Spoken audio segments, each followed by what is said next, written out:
Good afternoon, everybody. This is Scott Palmer, Executive Officer of the Builders and Remodelers Association of Greater Boston. Welcome to our Wednesday webinar.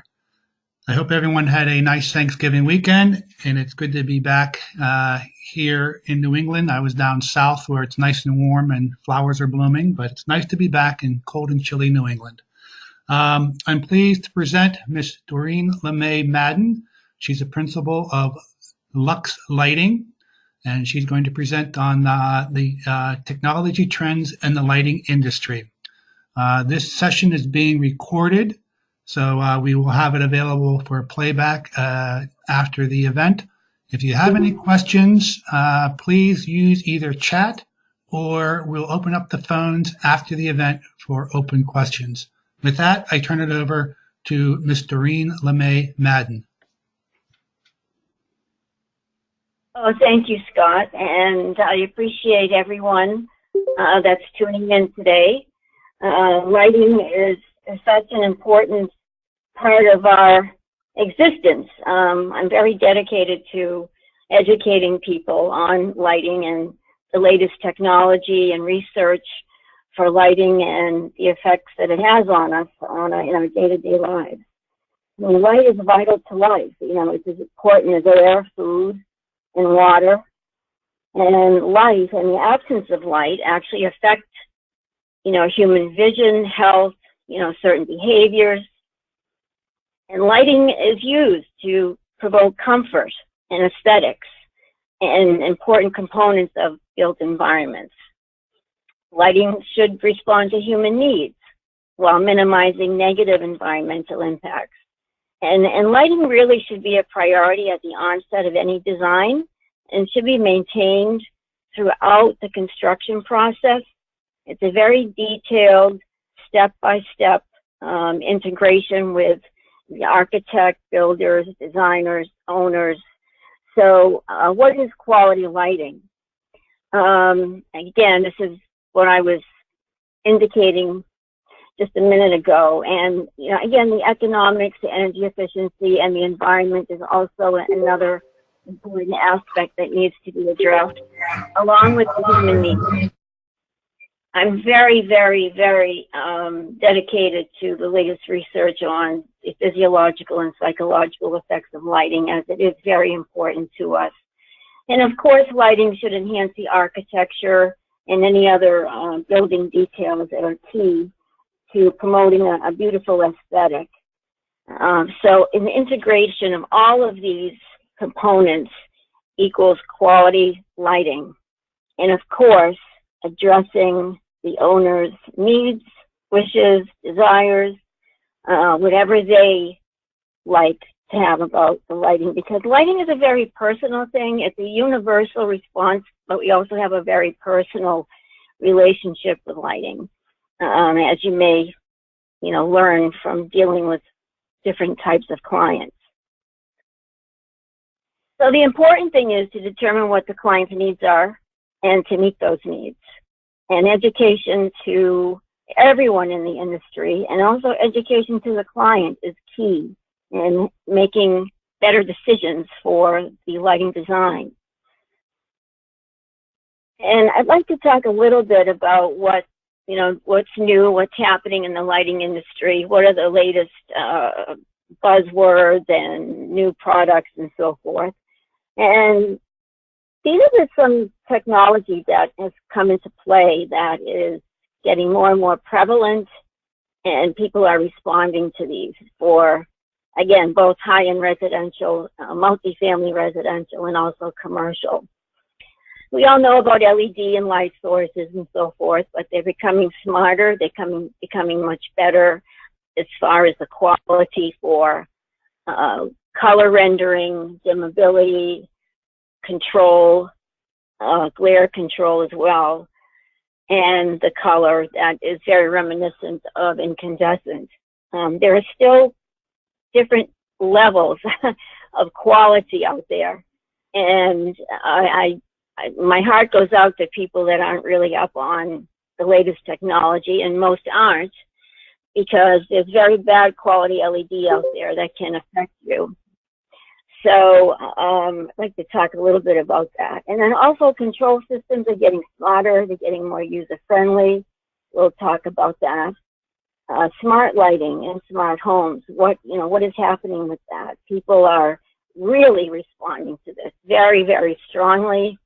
They love the wireless, so-called wireless systems that are smart to use for homes, for integration, for day-to-day needs.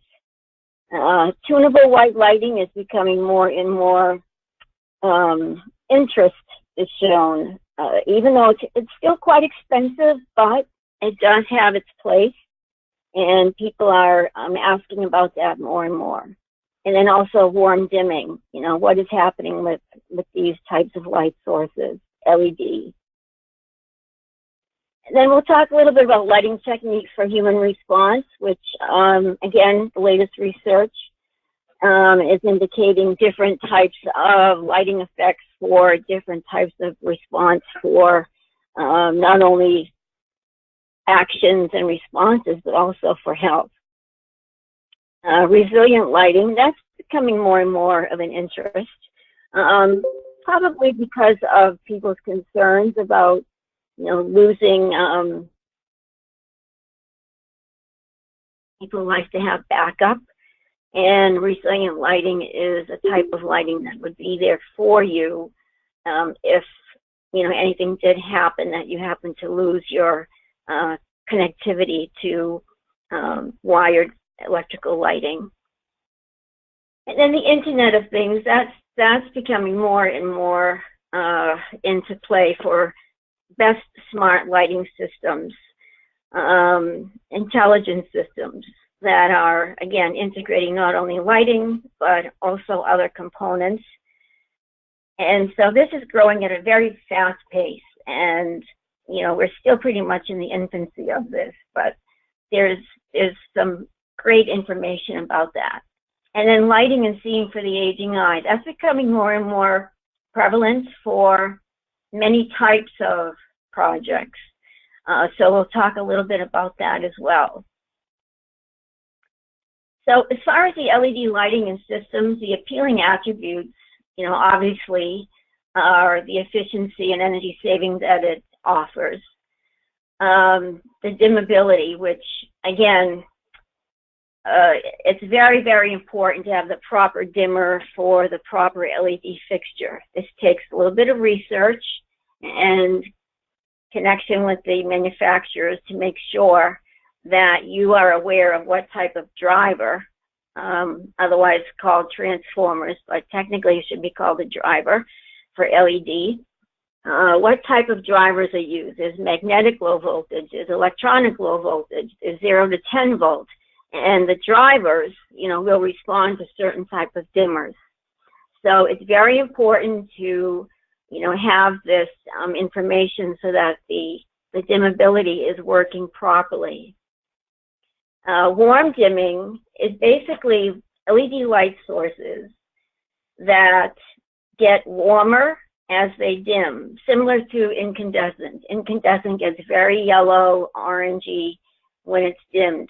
Think of a candlelit effect when incandescent lighting is dimmed. Well, LED does not do that naturally. LED gets less bright, but it doesn't change color. It doesn't get warm. So because we're preconditioned, to this warming effect, some manufacturers have tried to replicate the incandescent lightness and have created some LED light sources that actually turn very warm when dimmed. There's probably just a couple that I find usable. Many others I'm seeing are very, very orange when they dim. The color is very offensive. And so you want a quality type of light source so that we can replicate a nice warm incandescent color. Dim, again, quality only.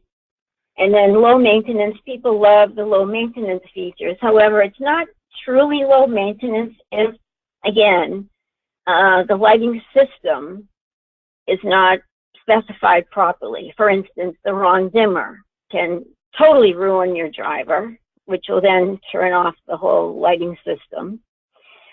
And not using the proper driver for the load. Again, you have to calculate the wattage to determine the correct driver, not overloading drivers. So it is low maintenance as far as changing light bulbs and so forth. However, there are different maintenance issues that may come up. And then lighting controls are becoming more and more user-friendly, and I'm finding that 95% of my clients are asking for some type of lighting control. And the most popular one is a system that uses a wireless connection, that uses traditional wiring, not a dedicated wired system, although those are very, very, very good systems and have a lot to offer. But I'm finding that even large residential projects that could certainly use a dedicated wired system, the owners are much more open to a wireless, because these can be wired traditionally like a regular dimmer is being placed. However, using smart dimmers creates a smart system. So they're not stuck with this wire that is dedicated for one system. So I see that changing tremendously. And the controls for the lighting scenes and changing different types of programs is, again, user-friendly. You don't have to call people in every time you want to change a scene or have some kind of a change to the lighting effects. So once it's programmed, these wireless systems do need a programmer initially, but once it's programmed, the owner has complete control to, change and adjust without having to call anyone. So that's very, very appealing. And also these lighting control systems are, well, less expensive than the dedicated wiring. And then, of course, the lighting controls for the color of lighting. And we'll talk a little bit about that. We're talking about white light as well as colored light. So the important thing is to understand all the different technology, all the components that are available. And I tend to use what is appropriate for that project. I am not a rep. I am not a showroom. I'm an independent lighting designer. So my job is to really select the right system for the client based on what they're using it for, their budget, how integrated they want it. Do they want to include, many other systems, audio, video, security, or do they just want it for lighting? So I really need to gather a lot of information before I will specify any type of system, as well as the LED products. This is just a simple photograph or two of some tunable white lighting mirrors. So you can see the one on the right obviously has a higher, whiter, bluer, almost a bluish white light, which is a higher Kelvin temperature. That looks like it's probably about 4,000 Kelvin.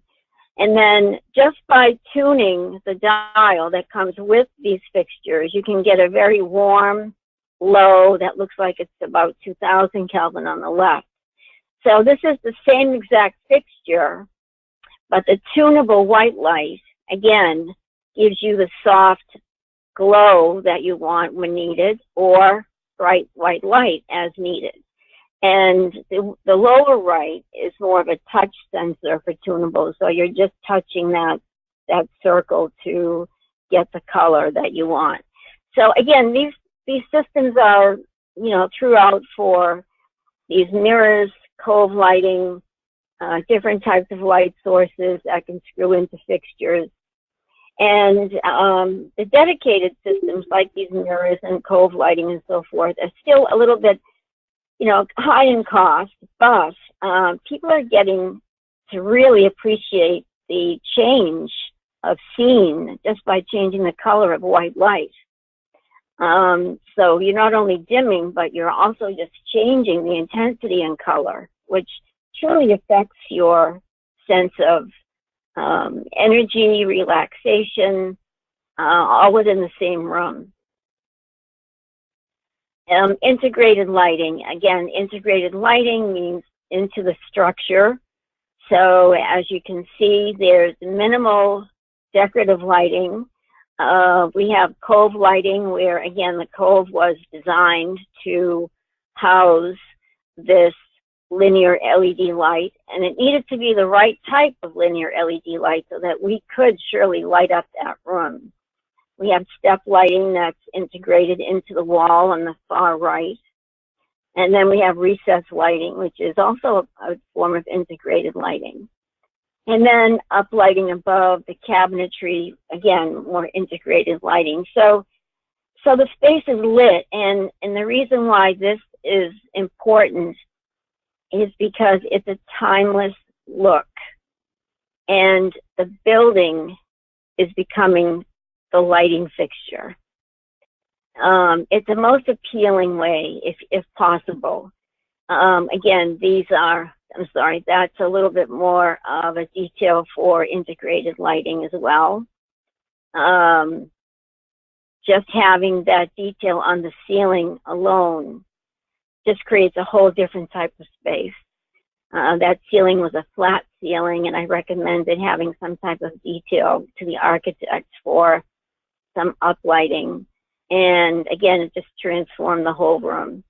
And again, this is more of a European effect, but you can see integrated lighting under the tub, in a elongated niche behind the bed, recessed lighting, and then we had some integrated linear lighting going across, which I wanted to create some type of an archway which didn't exist.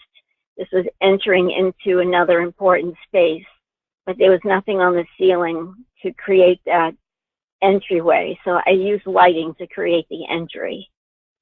And again, it's not dictating, it's not taking away from the style of the home. It's basically just adding an element of interest. And it's a psychological arch that has been created with light. So I highly recommend trying to integrate lighting as much as possible. People tend to respond to it very well. So the update on LED lamps. Most of the lamps, again, are not as efficient as a fixture that has a dedicated LED module in it. But many people are just trying to test these out to see how they like them and so forth. I like to use the tubular ones and picture lights. You know, a lot of people like traditional picture lights over their artwork.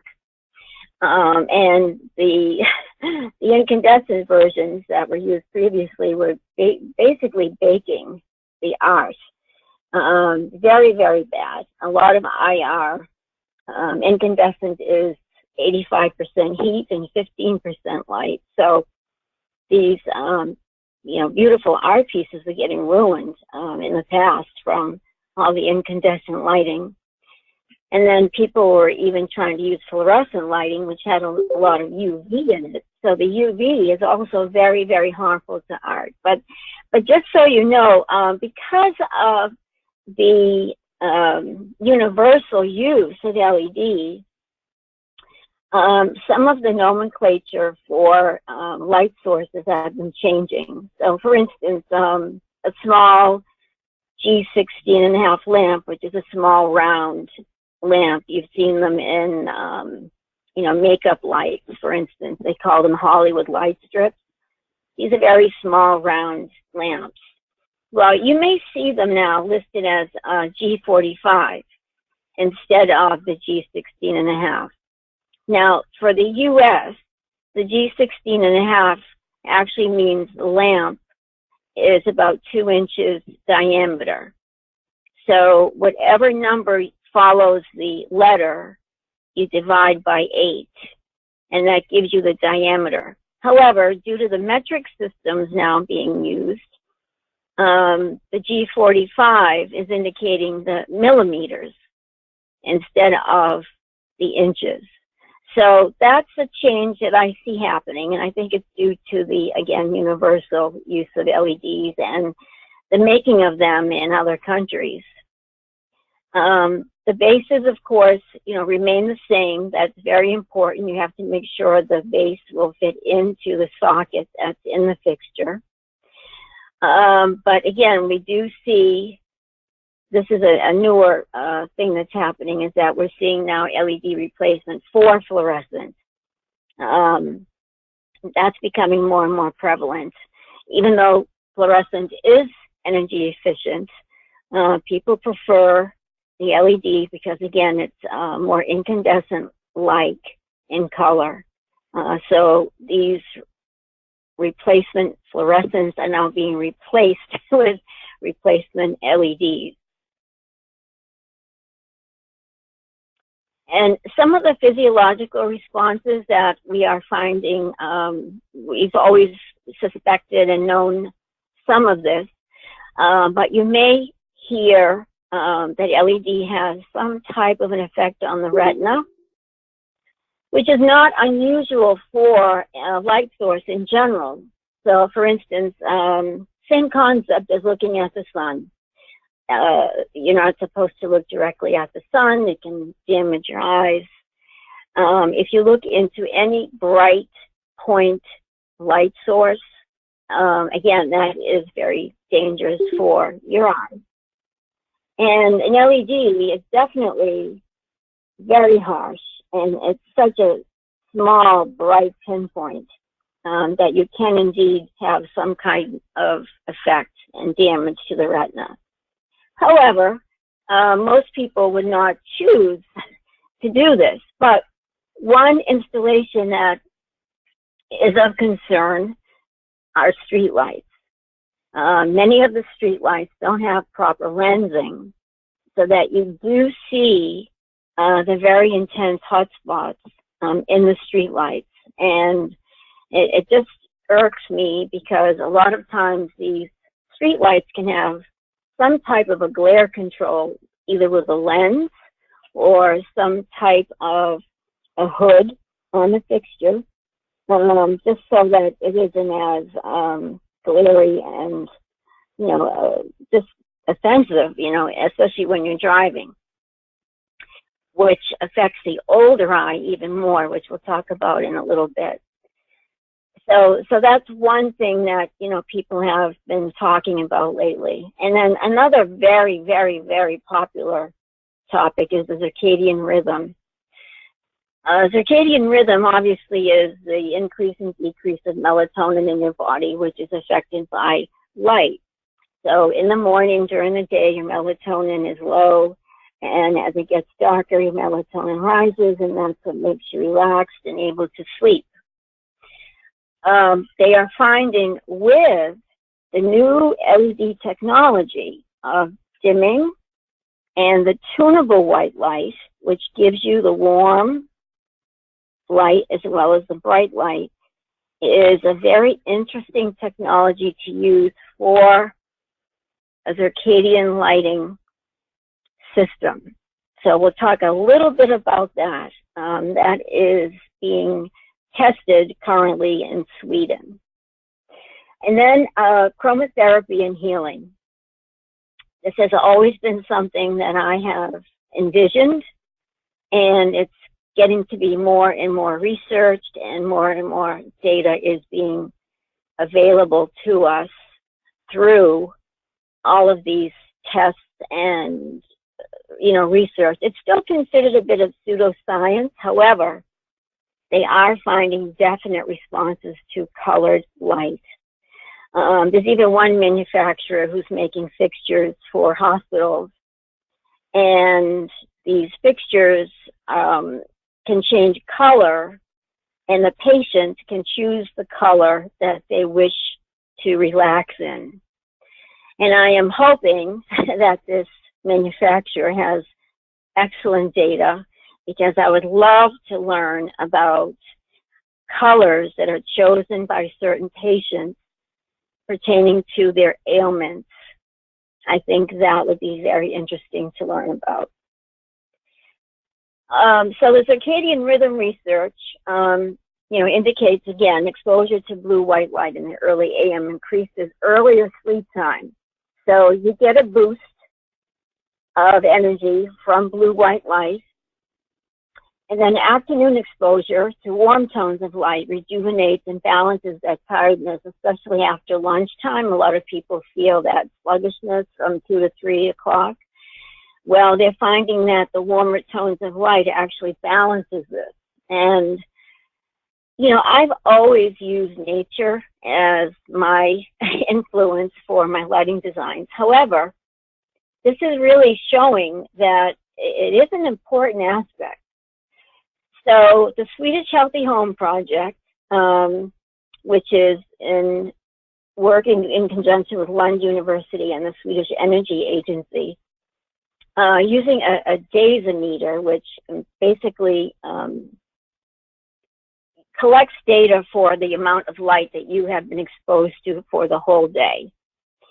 So they are using these to accommodate a lighting system in the home that would balance and understand what light exposure you may need. And this is very helpful for people with different types of time slots for their work, and especially for people that have different schedules. So this is a very interesting project, and I'm waiting to hear more and more. But the concept is to have circadian lighting design at home. So the data would be transmitted to like a central control system, which would prescribe your ideal lighting plan. So it would be a step in the door from the evening after work, and the system would sense your arrival and automatically would power on a warm, low light to minimize circadian disruption in the evening. It may move in and out of, any room, and the lights would power on and off accordingly. So you would never have to touch a light switch. And it would give you the amount of light that it would be appropriate for you. And again, the next morning, the lights would power on.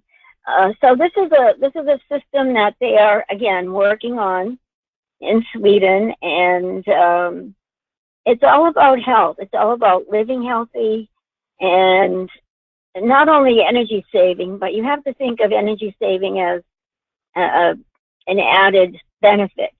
The lighting system and design should always be attractive, appealing, and functional, of course, for visual task performance. So this is a very, very, very hot and heavy topic in the industry. Again, we're still in the infancy, but because of the technology that we have available to us for monitoring and smart systems, this is just very exciting, and it's trying to implement this as well for offices. And then chromotherapy, of course, is using colored light. So they have found that different colors of light have actually had people respond for health conditions. So these are just a few projects that I've worked on over the years, because I always believed in colored light as some type of a way to, again, energize, calm, relax, whatever you feel like having. The picture on the left was on a control system that would accommodate this colored scene, and then at the press of a button, everything would turn to white light.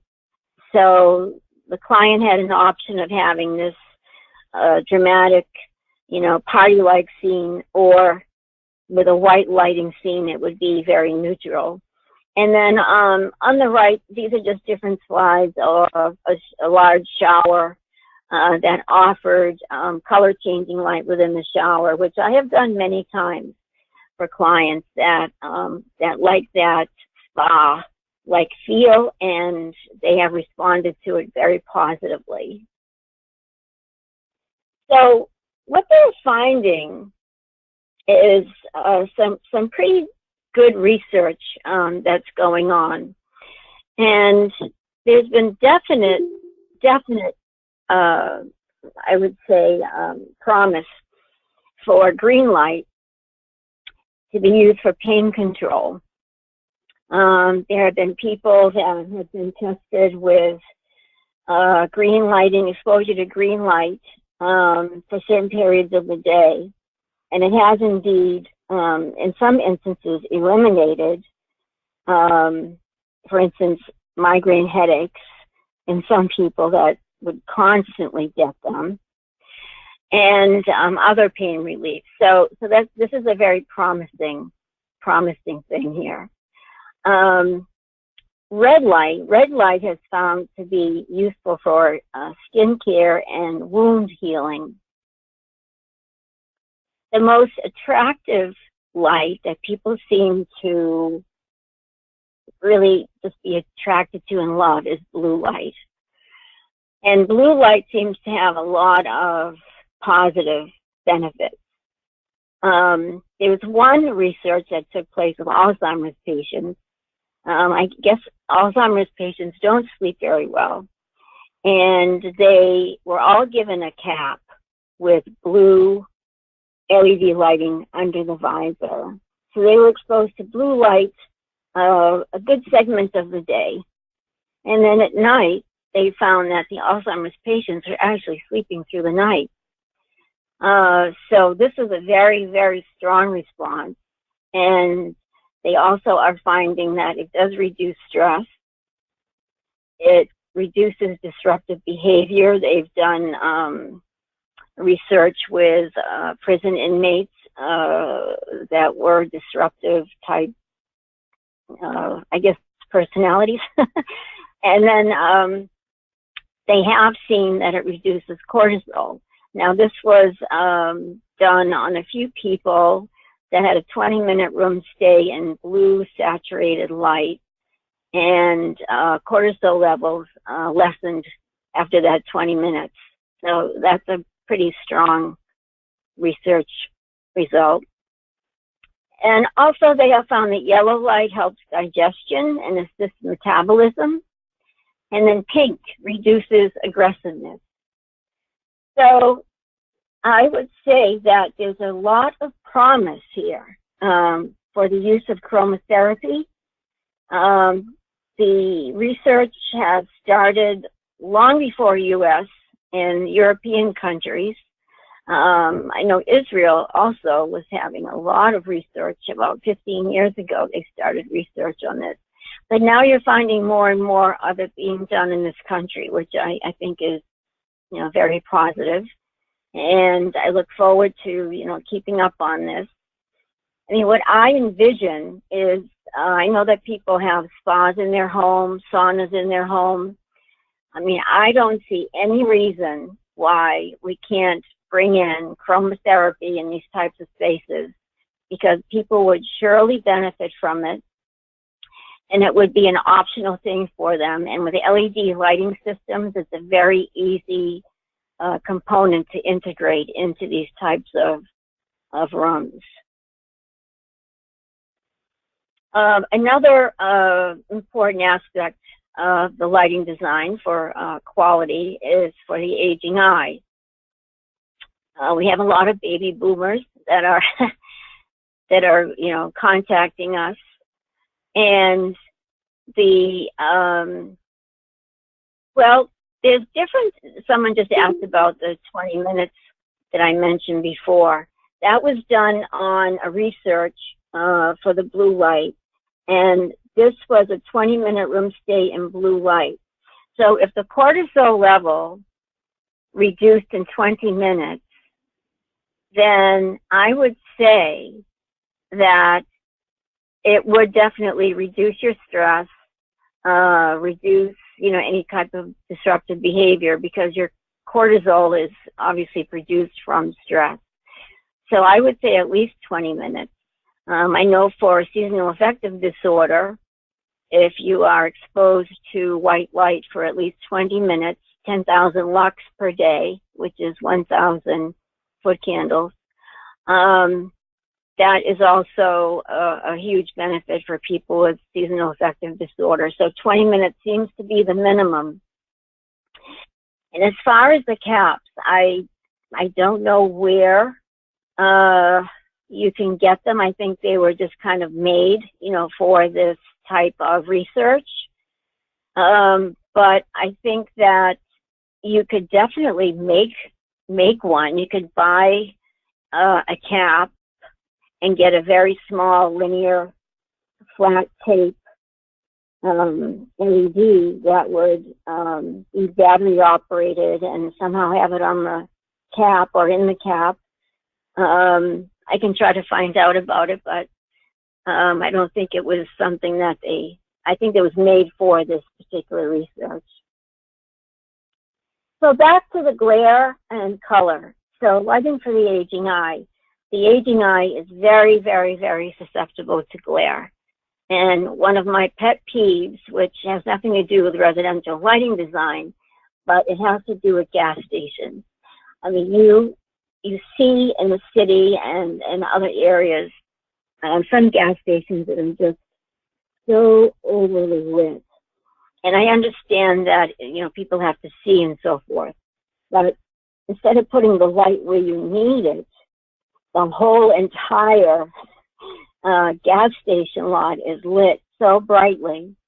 And then people leave and they start driving on these dark roads. Well, an elderly person's eye can take up to 45 minutes to accommodate from very, very bright to a dark environment. So you can imagine they're driving for 45 minutes and their eyes are still accommodating. It's just a pet peeve of mine. It's a very, very unsafe situation.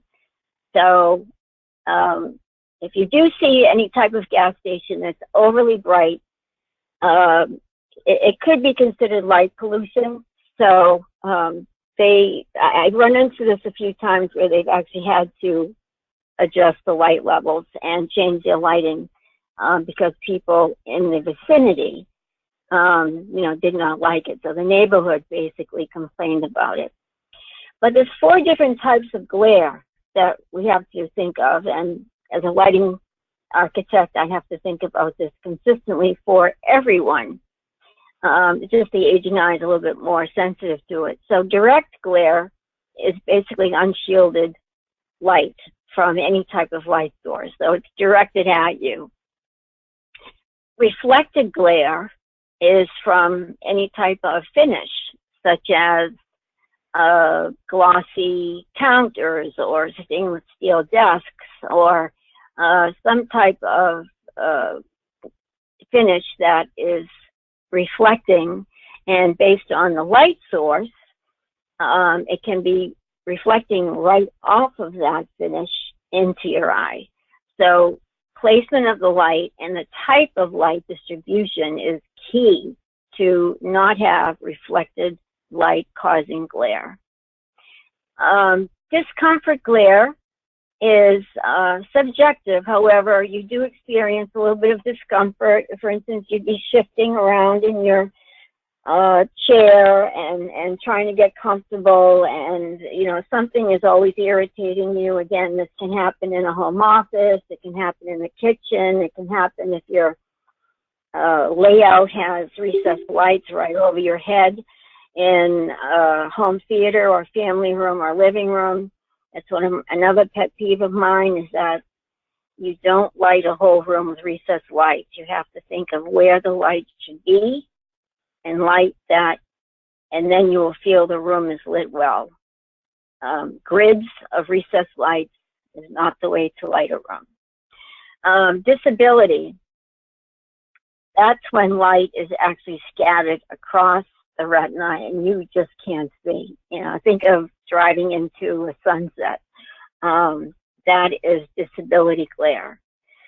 Any type of glare is very dangerous, again, especially for the aging eye, because it takes a while for their eyes to accommodate. So stairways, hallways, transitional spaces from indoor to outdoor. You should have light levels so that it's a transitional light level so that it brings dark area to light area very, very smoothly. You should not have any type of direct contrast. And color of light. So color of light, you know, the lens is yellowing and yellowing and yellowing as we get older. So for general and task lighting, the elderly eye, and again, most people, again, all ages do like this, but the aging eye especially needs it, is whiter light. So for general and task lighting, you need a good amount of white light. Now, I don't mean the blue white light, which is from bad quality LED fixtures. LED in its natural form is blue. But if you have a quality LED fixture with proper lensing, proper components to control that blue, then you will not see any blue. You will feel like you're under an incandescent light. So too yellow of a light is not good for the aging eye because their lens is already yellowing on their eye.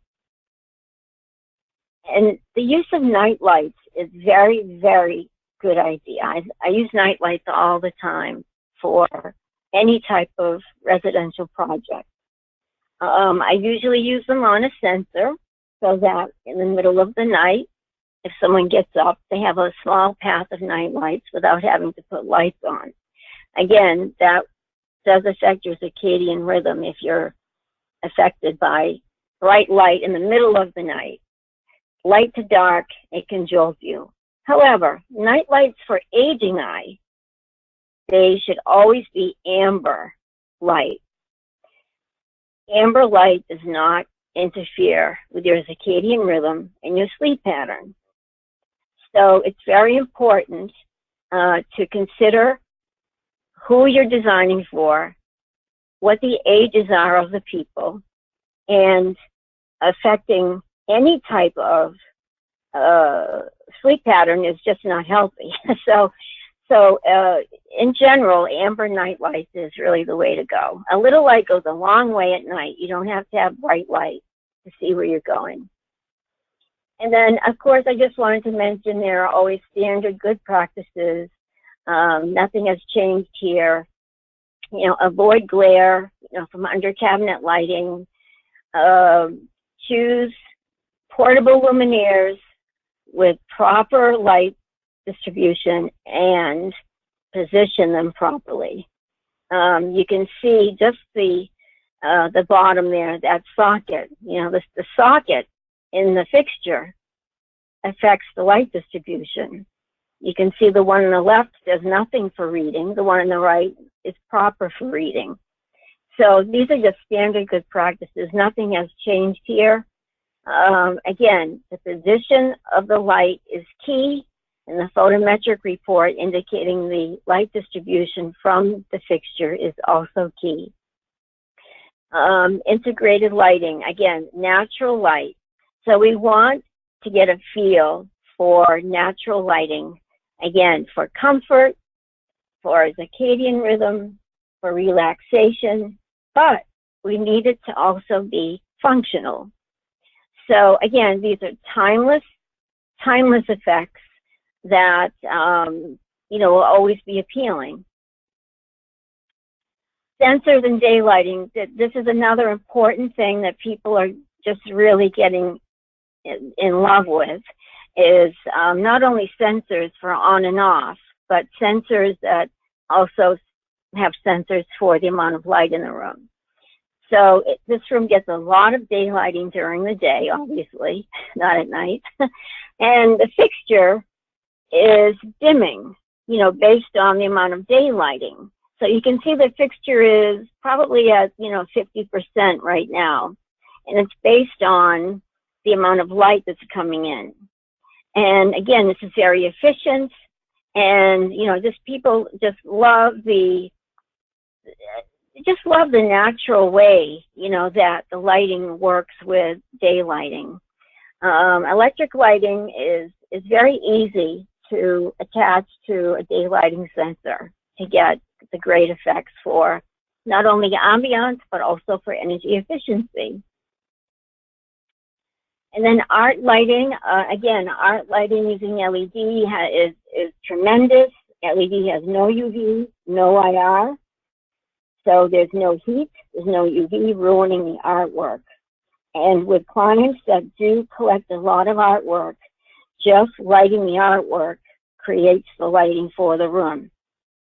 So it's very important to understand, if they have light or any type of lighting needs for special sculptures or art pieces. Are they collectors? Just lighting the pieces themselves lights the room. And it's very important to see, what type of lighting. Are they always going to change? This client in particular was always going to change the art. So we had to have true flexibility. So we had to use track lighting.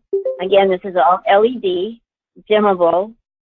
And again, the beam spreads were chosen so that I'm lighting the artwork. It's very important to light the artwork. Another pet peeve of mine is just lighting a wall and the wall is lit above the art and the art's not lit. I mean, this is, very, very disruptive to the art. So lighting the artwork properly is key. And then outdoor lighting, of course, you have the curb appeal, you have an attractive entrance, you have first impression, and LED lighting is where I started using landscape lighting effects. So people hate to change light bulbs in their landscape fixtures. So this again is important because people are really wanting their outdoor lighting to be seen during the night, just not only for viewing, but also for them. They like to see different things from their home looking out. Here's a pool house that is seen from back of a house on Nantucket on the left. And then there's a beautiful Buddha, that was seen from one of my other clients' homes that was just, again, extending the interior to the outside. Very, very popular in other countries, especially Japan, but it's also here, is color for landscape lighting. So you can see this also creates an ethereal type image just from the use of colored light. And again, we can design this so that it's all white light. But if you wanted some special effects, it really can be pretty. I know it can be garish if it's not done properly, but to have a really beautiful effect, you can accomplish it with these dialable colored landscape lighting. Creating Curb Appeal is a book that I was interviewed for, and there's a chapter on lighting where I have a lot of information given in this book for creating Curb Appeal. And again, just bringing the outdoors in. So this is a beautiful outdoor living space for home that we did in Arizona. And you can see it's just another gathering space. So it extends the living area, and it's another comforting scene, from the interior. So it's really important. People really want to extend their living environment. So this is another technique that is growing more and more. So I want to thank you for attending, and if there are any more questions, feel free to contact me. And I really do appreciate you attending, and I hope that I stirred some interest in quality lighting design for your projects. Dorothy Le May Madden, that was very interesting. Thank you very much. One question that I saw you answered a few questions from chat. Thank you very much. One question comes from Sean Cote. Which lighting control system do you use or favor? Well, as I mentioned, I'm an independent lighting designer. I am not motivated to sell any particular type of lighting control system. However, I do feel that when I present lighting control systems, people just respond to the wireless systems. And there are some good wireless systems out there. There's Control 4 is getting better. So people are really responding to the wireless because they required traditional wiring. And what that means is if they wanted to remove it, they could very easily and go back to just a regular dimmer. But that usually doesn't happen. Right. And a question I have for you, the research that's being done and your interest in chromotherapy is interesting to me. Do you get much call for chromotherapy systems or some lighting in homes these days? What I do is I mention it because of the information that I have. I like to educate my clients, and I let them know what's out there, what's available. A few times a year, I'm called in to test and judge products that are coming out to market, so I kind of know what's coming out as well. So I like to educate my clients, and then when I do mention it, some will respond to it. And others, aren't interested. But yes, just from bringing it up, people do respond to it, and that's how I've done these projects that have it. Well, it seems like we're entering a whole new era in lighting, like many other aspects of technology in our everyday life. Yes, absolutely. Does anybody else on the event have a question? I think the phones are open, or you can certainly ask them through chat.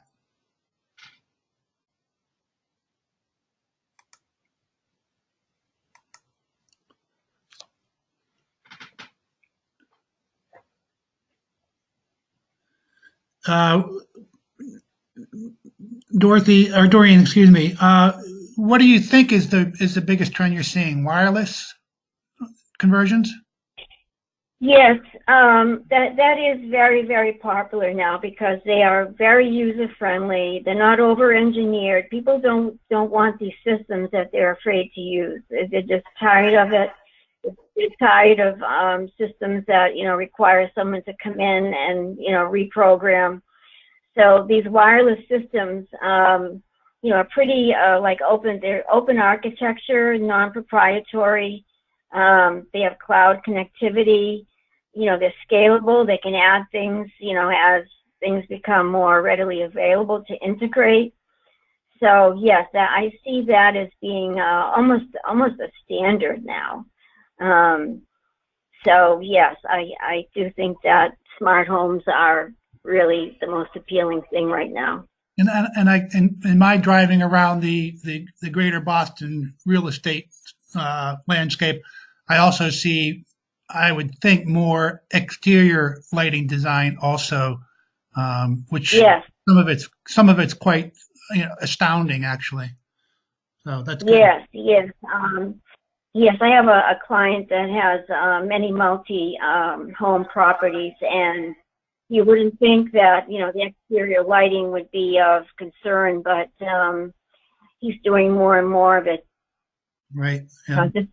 Your first impression, you're walking into that building, you feel better. You feel better with great lighting outside of the building, and you're accentuating the building itself. So there's numerous reasons to do it. Right. Well, I'm not going to light up my house right now, but maybe in a few years when I get the asbestos siding off of it. Yeah, we don't want to highlight that. But just using landscape lighting, landscape lighting alone, only it creates security lighting as well as aesthetically pleasing lighting, so it can be dual purpose. Absolutely, I agree with that for sure. especially with my topography, steps and ramps and stuff. So I agree with you for sure. Oh, yes. Yes, yeah, those are important things to have lit well.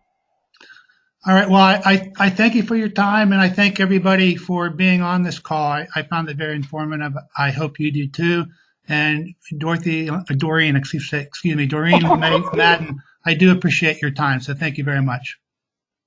Okay, well, thank you. And that ends our call for the day. Thank you, everybody. Take care.